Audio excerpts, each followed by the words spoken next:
savants also summoned, the matter's consequences to discuss. On Nibiru Adapa, the maiden's progenitor could not stay to Anu, they were saying.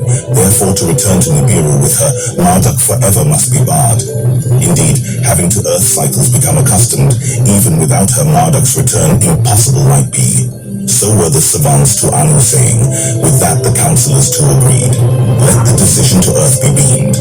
Anu was saying, Marduk marry can, but on Nibiru a prince he shall no more be. The decision by Enki and Marduk was accepted. Enlil too to the word from Nibiru bowed. Let there be a wedding celebration, in Eridu let it be. Ninki to them said. In the Eden Marduk and his bride cannot stay. Enlil the commander announced. Let us to Marduk and his bride a wedding gift make, a domain of their own, away from the Eden in another land. So did Enki to Enlil say. Of Marduk being sent away, Enlil with consent to himself was thinking, to what land, of what domain are you speaking? Enlil to his brother Enki said, a domain above the Abzu, in the land that the upper sea reaches, one that by waters from the Eden is separated, that by ships can be reached. So did Enki to Enlil say. Let it so be, Enlil said. In Eridu, a wedding celebration Ninki for Marduk and Sapanit arranged. Her people by the sound of a copper drum the ceremony announced, with 7 tambourines, her sisters the bride to her spouse presented. A great multitude of civilized earthlings in Eridu assembled, like a coronation to them the wedding was. Young Anunnaki also attended. Igigi from Mars in great numbers came. To celebrate our leader's wedding, of Nibiru and Earth a union, to witness we came. So did the Igigi their arrival in large numbers explain. Now this is the account of how the Igigi and the daughters of the Earthlings were abducted, and how afflictions followed, and Zeusudra, who is also known as Noah, oddly was born. In a great number did the Igigi from Mars to Earth come. Only 1/3 of them on Mars stayed. To Earth came 200. To be with their leader Marduk, his wedding celebration to attend, was their explanation. Unbeknownst to Enki and Enlil was their secret. To abduct and have conjugation was their plot. Unbeknownst to the leaders on Earth, a multitude of the Igigi on Mars got together. What Marduk permitted is from us too, should not be deprived. To each other they said, enough of suffering and loneliness, of not offspring ever having, was their oath.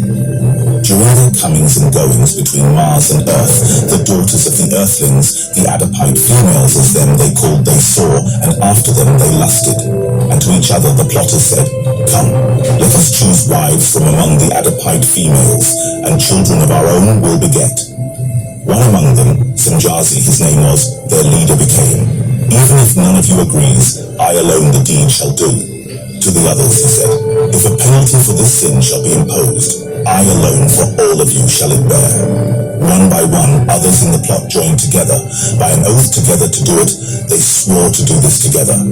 By the time of Marduk's wedding, 200 of them on the landing place descended. Upon the great platform in the Cedar Mountains they came down. From there to Eridu they journeyed. Among the toiling earthlings they passed. Together with the earthling throng in Eridu they arrived.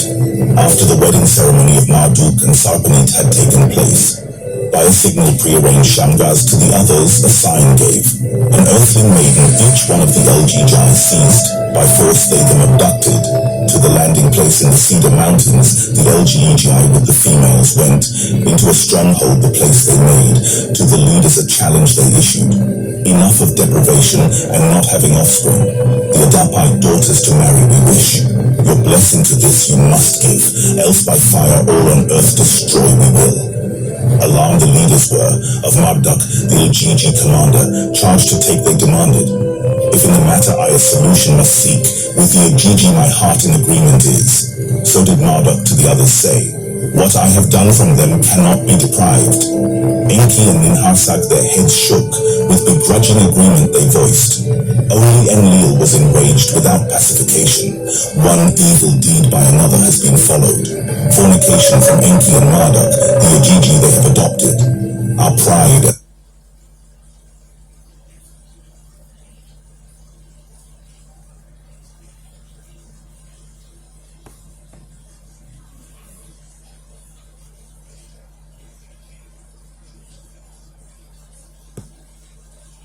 sacred mission to the winds had been abandoned. By our own hands, this planet with earthling multitudes shall be overrun. With much disgust was Enlil speaking. Let the Igigi and their females from Earth depart. On Mars, conditions unbearable have become. Surviving is not possible. So did Marduk to Enlil and Enki say. In the Eden they cannot remain. Enlil with anger shouted. With much disgust the gathering he left. In his heart, things against Marduk and his earthlings was Enlil plotting. Upon the landing platform in the Cedar Mountains were the Igigi and their females secluded. Children there to them were born, children of the rocket ships they were called. Marduk and Sarpanit his spouse also had children. Asar and Satu were the first two sons called. To the domain above the Abzu, to him and Sarpanit granted, Marduk the Igigi invited, to dwell in two cities that for his sons he had built. Some of the Igigi and their offspring to the domain in the dark-hued land came. On the landing platform in the Cedar Mountains, Shamgaz and others did remain to the far east lands, lands of high mountains. Some of their offspring went.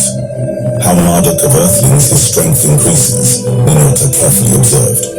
What are Enki and Marduk scheming?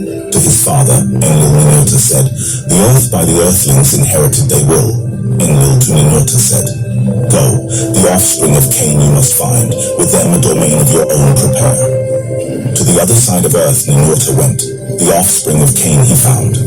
How tools to make and music to play he them taught.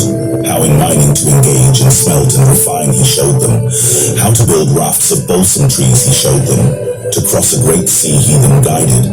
In a new land a domain they established. A city with twin towers there they built. A domain beyond the seas it was, the mountain land of the new bond heaven earth it was not.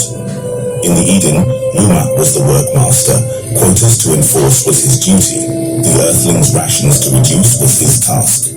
His spouse was Batanash, the daughter of Lumak's father's brother she was. Of a beauty outstanding she was, by her beauty was Enki charmed. Enki to his son Marduk a word did send, to your domain Lumak do summon. How by earthlings a city to build there him teach.